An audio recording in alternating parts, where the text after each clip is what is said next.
Miles to Go wasn't just an ESPN miniseries about Les Miles' first year as Kansas football coach. Footage from the program is also potentially evidence in a case by former coach David Beaty, who's attempting to get paid the $3 million buyout Kansas has refused to pay because it has accused Beaty of NCAA violations. KU beat writer Jesse Newell is here today to talk about the Beaty saga and other KU topics on SportsBeat KC, the Kansas City Star's daily sports podcast. It's Thursday, April 30th, and I'm Blair Kerkhoff. Later, Jesse breaks down some KU basketball scheduling news. We talk about the NCAA ruling allowing players to cash in on their name, image, and likeness. And in the end, we circle back for a final word on Beaty. So here we go with Jesse. Hey, Jesse, how you doing? Doing good, Blair. How about yourself? I'm doing fine. It's been a while since we've talked. So I wanted to, there's a few items that need addressing, and I wanted to start with this idea. Who'd have thought that the next episode of Miles to Go could possibly include, a Kansas controversy? I want to see the first episode of season 2 to see if Miles to Go will include the practice footage from the first season, the controversial practice footage. Tell us about what's going on with KU football and the David Beaty lawsuit.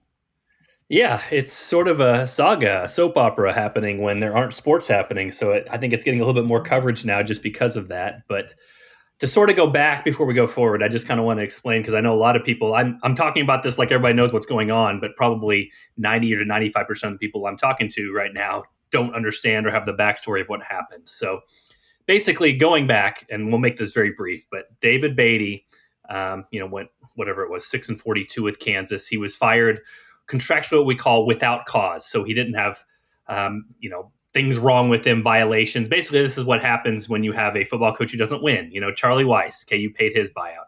Turner Gill, KU paid his buyout. So David Beaty had a $3 million buyout, was expected to get that. KU in exit interviews found out that there potentially were violations committed by Beaty's staff and potentially Beaty after they had fired him without cause. They alerted him that maybe that they would be investigating that and maybe fire him for cause. And about a year later, they told him, yes, they were going to fire him with cause, which gave them the right to withhold his $3 million buyout. So David Beaty is suing Kansas Athletics basically for his $3 million buyout to say, hey, you don't have, you shouldn't be able to go back and put the toothpaste back in the tube. You fired me without cause. I served my role as Kansas football coach. It might not have been successful, but you didn't have a contractual reason to not give me $3 million.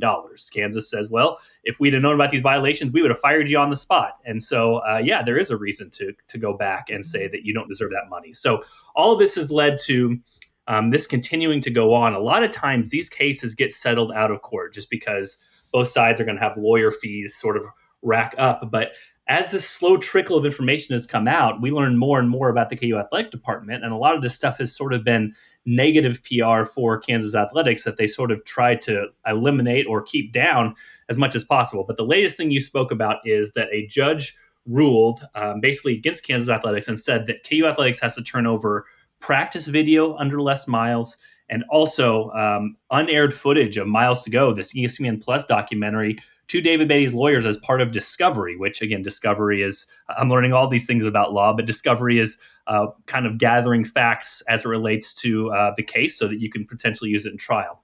Where this potentially could be dangerous for KU athletics is if these things get brought to the light of day.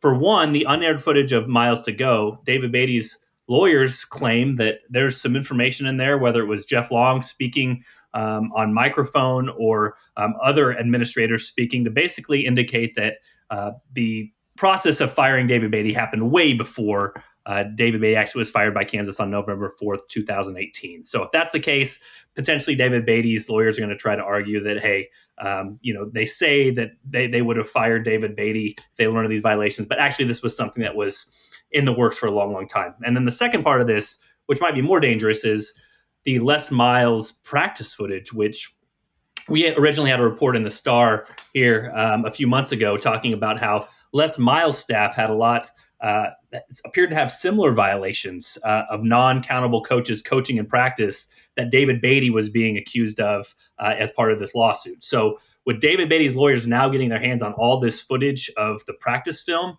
it potentially opens up Kansas to have a lot more violations or potential violations exposed under Les Miles. And if that gets made public, that could be sort of a negative PR thing for Kansas as they're trying to fight David Beaty. So I know that's me gabbing a lot, but I didn't want to go back to the beginning. And right now, it just kind of continues this whole process. If this thing goes to trial, which I still don't expect, I still expect these two sides settle, but that would happen in February of 2021. But as of right now, I just kind of continues to be a trickle of information, and we continue to report on this as KU Athletics kind of keeps trying to defend itself here in the world of public relations and make sure that a lot of this stuff does not become public or does not put them in a negative light.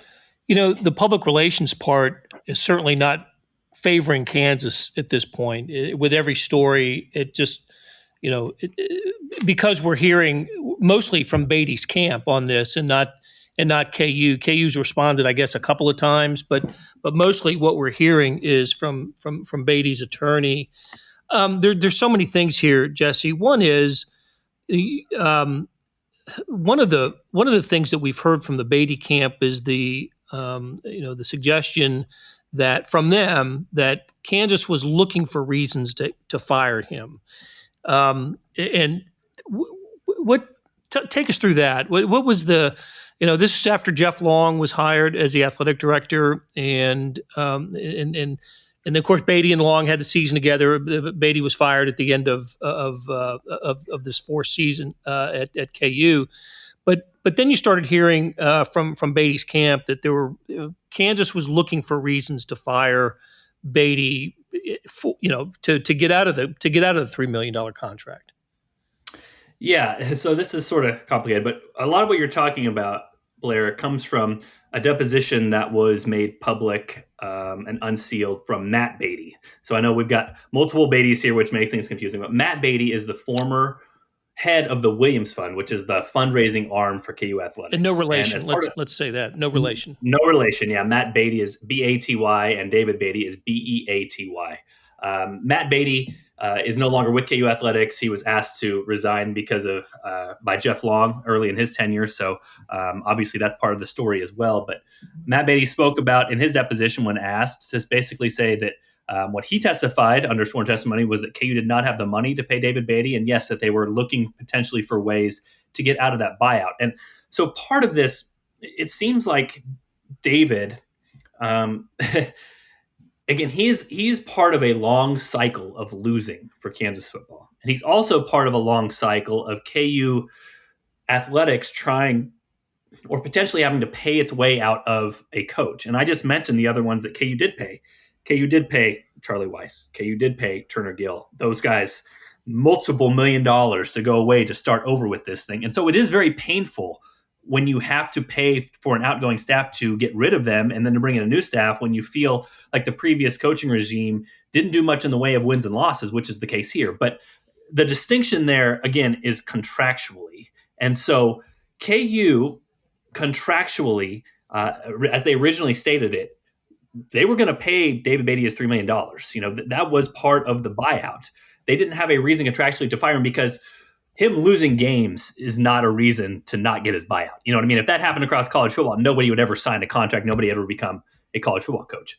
So for them to kind of back up after the fact and say that they received word in exit interviews about a potential violation and then investigated it and then moved, basically to terminate him a different way after the fact, it seems like contractually that KU is allowed to do that. But again, the questioning of whether that would really happen is something else in this case. And so, so that makes things like, how do they treat similar violations under Les Miles? That makes that relevant. It makes it relevant how they're treating a similar case with violations. I mean, the notice of allegations has allegations against Bill Self with level 1 violations, which are even more severe, and the basketball program there.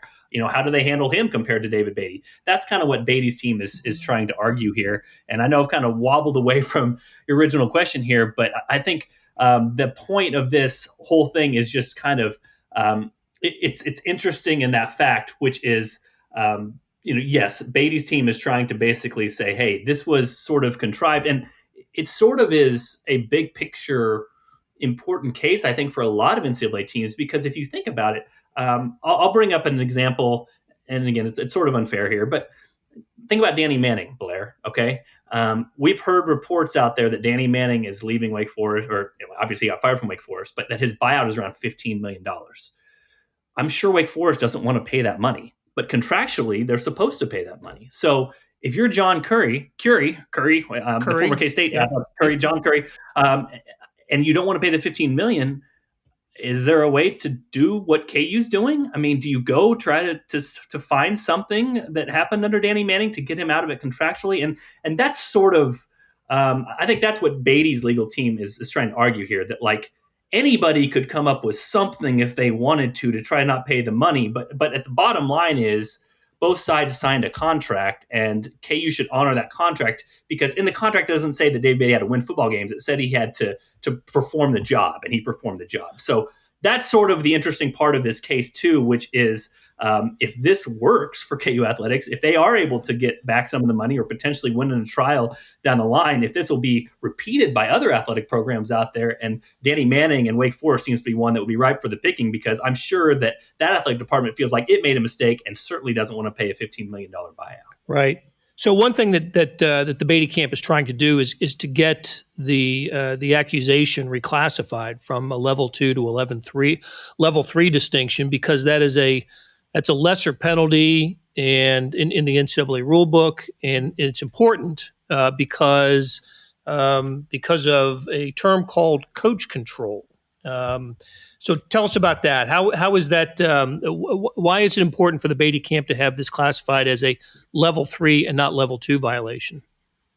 Well, it's really important. And you're right. We're sort of getting into the weeds here, but I think it's important to explain so people can understand what's going on here. So if we look at the notice of allegations, I guess I should say the amended notice of allegations, there are 2 violations for the football program under David Beaty. Basically, it was that Jeff Love, a former video coordinator for Kansas, worked with quarterbacks and spearheaded meetings, which is not allowed, and that David Beaty had a coach control charge with that and should have known that was happening under his staff, basically. So those are the 2 things against David Beaty.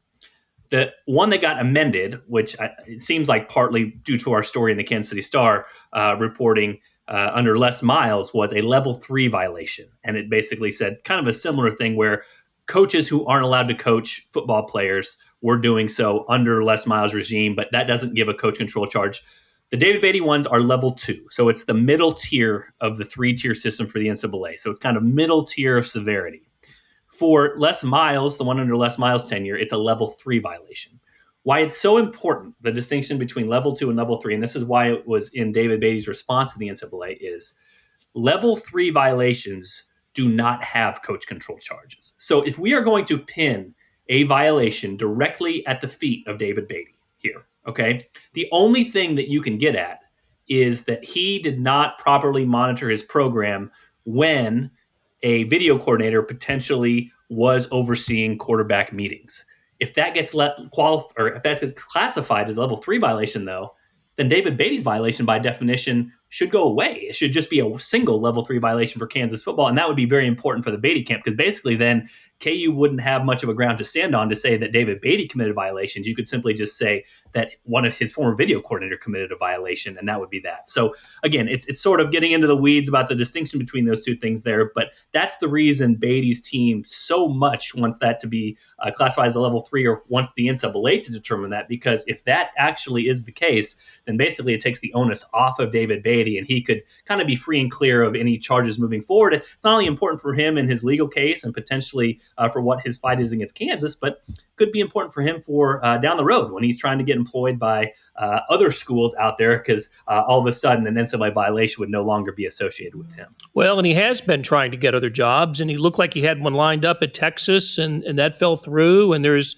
a suggestion that it fell through. Well, not a suggestion. It's in the the Beaty camp says that Jeff Long got in touch with the Texas athletic director Del Conte and basically torpedoed the Beaty's opportunity with Texas, saying that he committed a major violation and you need to be careful hiring him. Texas didn't hire him, and Beaty has not been in football since then, at least not at the college level. Yeah, this has basically been 2 full cycles now that David Beaty has not been a football coach, and I know that a lot of people have their feelings about David as a head football coach at Kansas, and obviously did not work out with KU, but you could still feel like he maybe was not qualified to be a head coach at the Division I level, and still believe that he could be an analyst for Texas. I mean, a lot of people are analysts, or potentially be a position coach, a receivers coach. I mean, he was a receivers coach at Texas A&M before he came to Kansas. That's a pretty high profile Division I job. And so, again, if we're kind of projecting in the future, what you're talking about with Beatty's camp is not only that. Jeff Long's deposition, he was asked about this, and he admitted that he told Chris Del Conte that he would basically not suggest hiring David Beaty. So this seems to be corroborated by both sides. So for projecting in the future, potentially there, David Beaty could have an argument, or potentially a filing, in the future that could try to sue for lost wages, or for not being able to get a job after the fact, just because it seems like with both sides corroborating the fact that at least there was a conversation there between Jeff Long and Chris Del Conte that happened, that talked about not hiring David Beaty because of his potential NCAA violations. That might have led to David Beaty not getting a job down the line, and losing future income when it's been stated out there that he's right now living in Austin because he figured he was going to get a job there. So sort of interesting after the fact there too. So we'll kind of keep an eye on that as well to see if that changes things down the line. But it definitely could, because not only if you're looking at potentially suing for the $3 million buyout, or the $3 million buyout in lawyers' fees, you could potentially tack on top of that some lost wages. And that might be something that a jury could at least look at for David Beaty if he were to refile his lawsuit. You called it a saga when we started. It is indeed a saga that we'll continue to pay attention to, and until there's some sort of resolution here. All right, hey Jesse, let's take a break, and when we come back, there's some other KU topics I wanted to talk to you about. Hey, it's Blair. We have a special subscription offer for SportsBeat KC listeners: unlimited digital access to the Kansas City Star's award-winning sports coverage. Sign up now for 1 year of Sports Pass for access to all the sports news, features, and columns presented on the kansascity.com site, and it's only $30. That's a 40% savings off our regular rate. Your subscription will automatically renew after the initial term at $50 unless you tell us to cancel. Your subscription helps support the sports coverage of kansascity.com and the Kansas City Star, and that support has never been more important. Please visit kansascity.com/SportsBeatKC offer to get this special offer. And as always, thanks for listening. Jesse Newell covers Kansas for the Kansas City Star and Wichita Eagle. Jesse, on the basketball front, some scheduling news came out that the Big 12, Big East Challenge Series matchups are out, and interesting. Kansas played Villanova last season in this, lost at Villanova. Kansas will play a home game for the 2021 season, and it is Creighton. I find it interesting for a couple of reasons. The first of which is the teams haven't met, even though they're 200 miles, less than 200 miles away from each other. The schools haven't met in basketball since the 1974 NCAA tournament. But also, as Gary Bedore wrote, there is a Creighton player who's very familiar with Kansas basketball. In fact, Mitch Ballack was offered by KU out of Eudora High School. That should make it interesting, shouldn't it? It should. Again, I hope the games are getting played by then. I hope for sure. It's one of the early season games, and we're still kind of a question mark there. But Mitchell Ballack's an interesting case, because he's a guy that I think for Kansas, those are the ones that usually land. Those are the guys around the area. He was from Eudora, which is just a stone's throw here from Lawrence.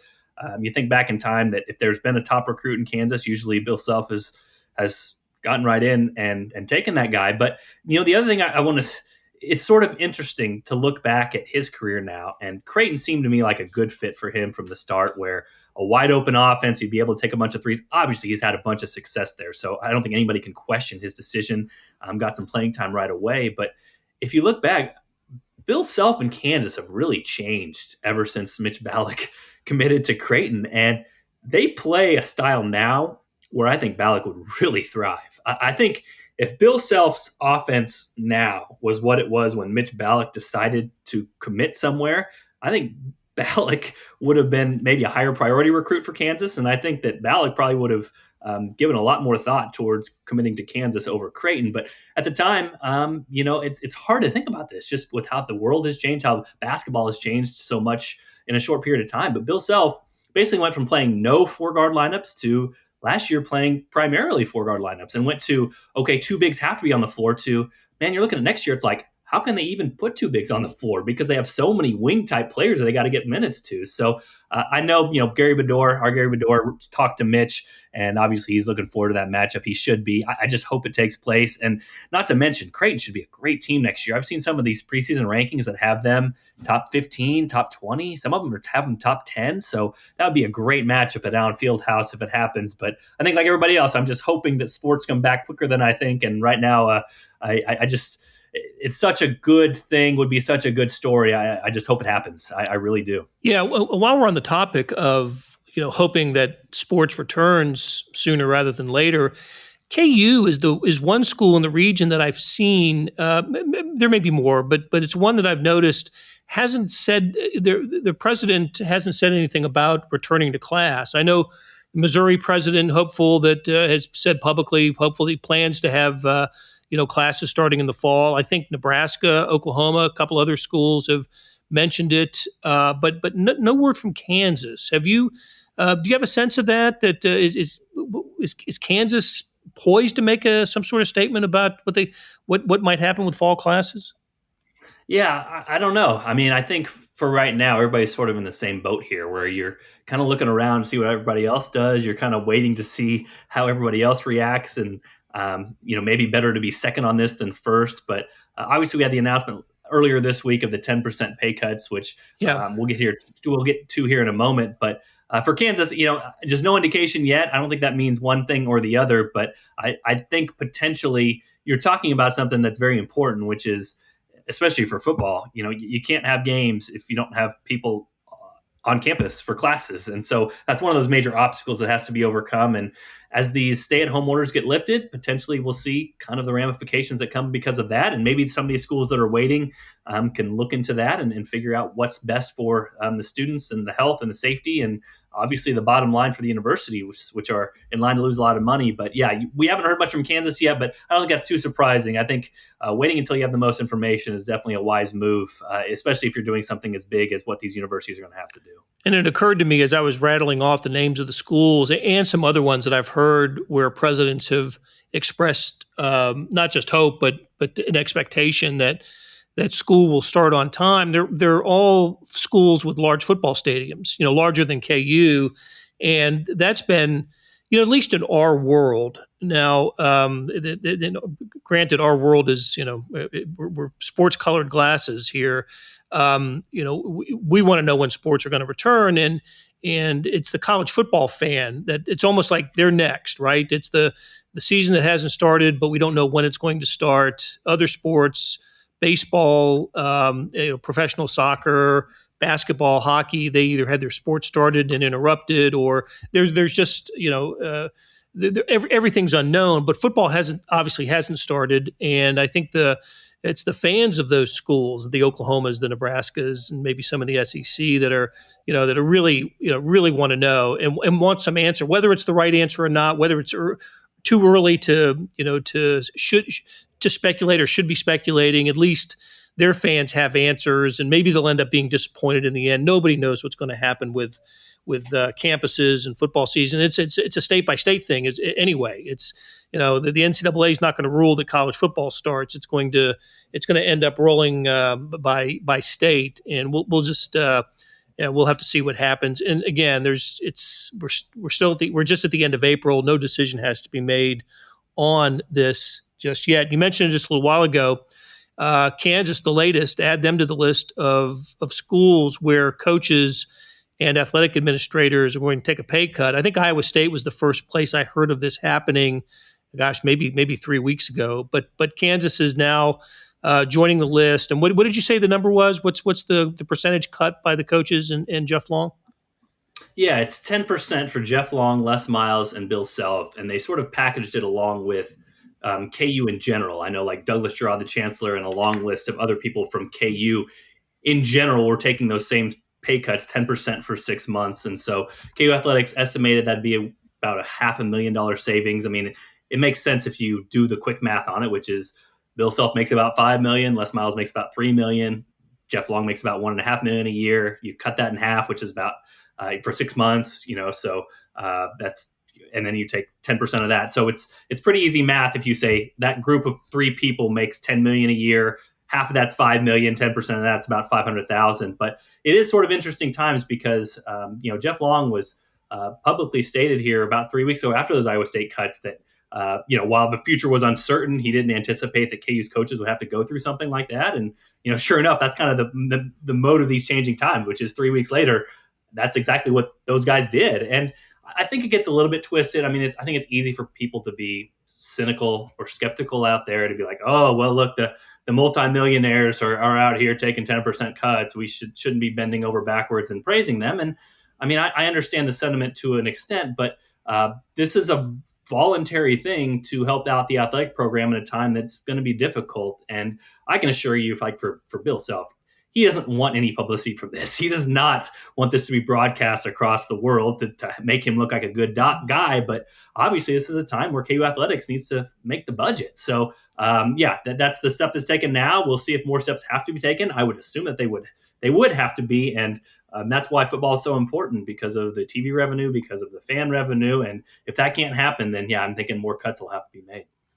In other college sports financial news, just today, we're recording this on Wednesday, posting it on Thursday. So just for transparency's sake, the NCAA came on board with name, image, and likeness. There's going to be an opportunity now for athletes, college sports athletes, to cash in on their name, image, and likeness. This has been some would say a 5-year battle.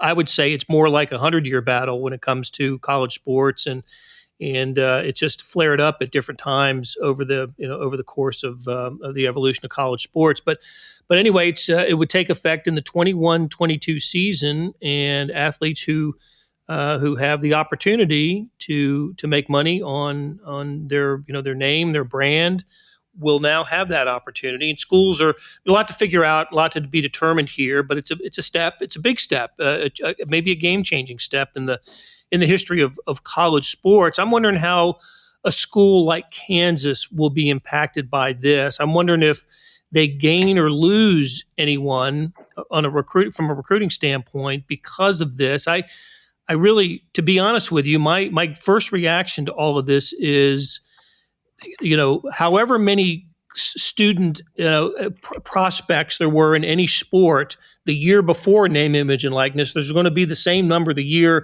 first year of name, image, and likeness. And that doesn't mean they're not going to certain schools to go to others for this. There's certainly a finite number of roster spots and so on. So listen, I just think it's good for student athletes to be able to finally have this. I just don't think it's a big game changer. Yeah, and before I forget it, Blair, let me make one final point on David Beaty after this. Just one thing that popped in my mind. But I agree with you on name, image, likeness. Obviously, anything to have more rights for athletes and for college kids who, to give them the same rights as other college kids out there that aren't taking sports is a positive step. I think for Kansas in particular, I mean, let's think about Kansas basketball. Potentially, I think it could help just because, if I'm going to compare them, like let's compare Kansas basketball to UCLA basketball. Okay. UCLA, there's just a lot of stuff going on. It's beautiful weather, obviously, but the fan base is kind of finicky. It's not quite that close-knit community. Whereas if I'm thinking about sponsorships for athletes, man, last year, could Udoka Azubuike, could he have gone to Crown Toyota and helped with an autograph session and made a lot of money? Yes, because the fan base here is passionate and they will support those sorts of things. They will support those athletes. So I think if anything, it would help teams like Kansas. I'm thinking like Nebraska football. Those people really, really care about their teams. They really, really care about their athletes. And I would think potentially the opportunity there for these sorts of sponsorships with athletes might be greater than some of the bigger markets where these college teams can get lost a little bit. And I know people argue like, well, this can be a recruiting advantage, but let's be honest about this. I mean, it's already a recruiting advantage. I mean, Right. Alabama in football already gets all the top recruits. Kansas in basketball, they already get. I mean, if you look at the top 10 in basketball every year, how many years are Kansas, Kentucky, Michigan State, and Duke not in the top 10? It doesn't happen very often because most of these players go to the best spots for them, and most of those places are the ones we just mentioned. So, is it going to help certain schools? Yes. Should it help certain schools? Probably. Is it still going to be an unfair game played by these teams? It already was an unfair game. So, yes, I think it's a good positive step to be able to have these kids have more rights and make more money off their name, image, likeness, and be able to be paid for some of these sorts of things they weren't in the past. And again, lots of details to be worked out, but this seems like a good first step. Well said, Jesse. Let's wrap it up with a final thought on David Beaty. Yeah, I just think both sides have something to lose here. I talked about most of these things get settled. That's still the case. If these things go to trial, the lawyer fees go up monumentally. So a lot of times these things get settled before that happens. But for David Beaty's camp, what you have to lose? Well, the obvious part is $3 million. And that's a big payday considering that in the future, he'll probably just be either a position coach or a coordinator, and that wouldn't make as much money. So him waiting out on this and potentially losing in front of a jury trial, that's a risk. But for Kansas, there's a couple other things to kind of be wary of. Number one, we reported earlier that Beaty's lawyers sent out a subpoena to TJ Gassnola. That could be bad for Kansas if that testimony is out there, just because the NCAA, according to its new rules, can use any of those transcripts and could potentially use that against Kansas in this upcoming NCAA case that obviously is going to be on KU's radar and is a landmark case when it comes to the NCAA. So KU has hired a lot of lawyers to try to make sure that they can cover that. And right now, everything that TJ Gassnola has said has been in a transcript. So KU has had months and months and months to prepare for that.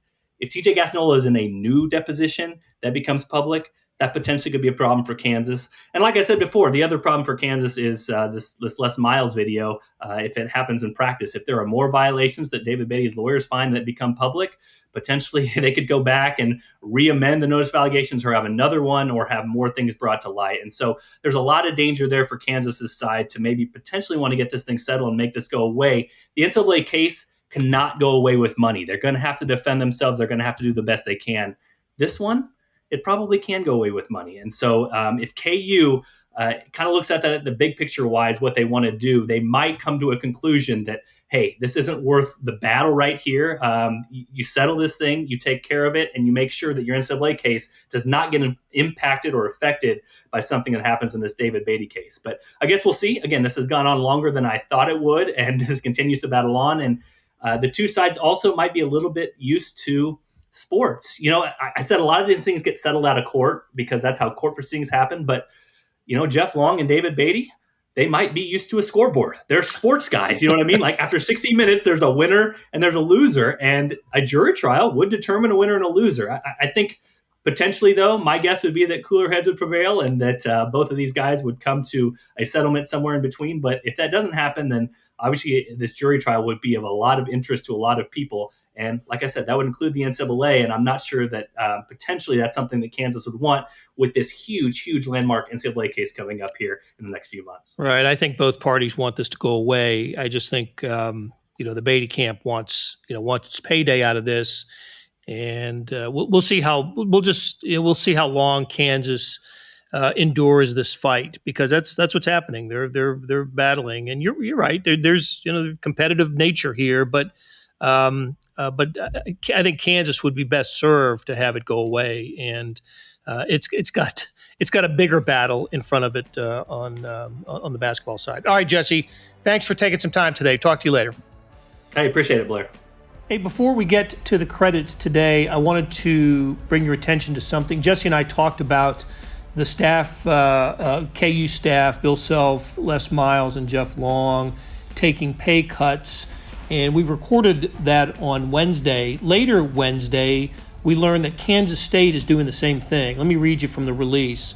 Head football coach Chris Kleiman and men's basketball coach Bruce Weber have agreed to a 13% reduction, while all K-State athletics employees making more than $150,000 per year will see a 10% reduction. Those making between $100,000 and $150,000 will see their salary reduced by 5%. Combined, these salary reductions are expected to save the department approximately $1.5 million. So just wanted to get that out there. Kansas State add Kansas State to the list of schools that are reducing salary and looking to save money in athletics. So without further ado, let's get to the credits. Thanks to our production staff of Derek Donovan, Savannah Smith, Randy Mason, Beth Welsh, Jeff Rosen, and Chris Fickett. Links to the stories we discussed can be found in the show notes, and you can read all of the KU coverage by Jesse Newell and Gary Bedore on kansascity.com and kansas.com. Earlier in the episode, you heard me talk about the Sports Pass offer. Still good. $30 for a year's worth of sports coverage. It's terrific. But here's an even better offer. Buy the entire Kansas City Star. Sports, news, features, commentary, analysis, the whole enchilada. You get all the stories written by my richly talented colleagues. The details can be found at account.kansascity.com/subscribe. That is account.kansascity.com/subscribe. In either case, the Sports Pass or the full subscription, you're supporting local journalism and helping us deliver products like SportsBeat KC, which, of course, will be back on Friday because this is where we talk sports in Kansas City every day.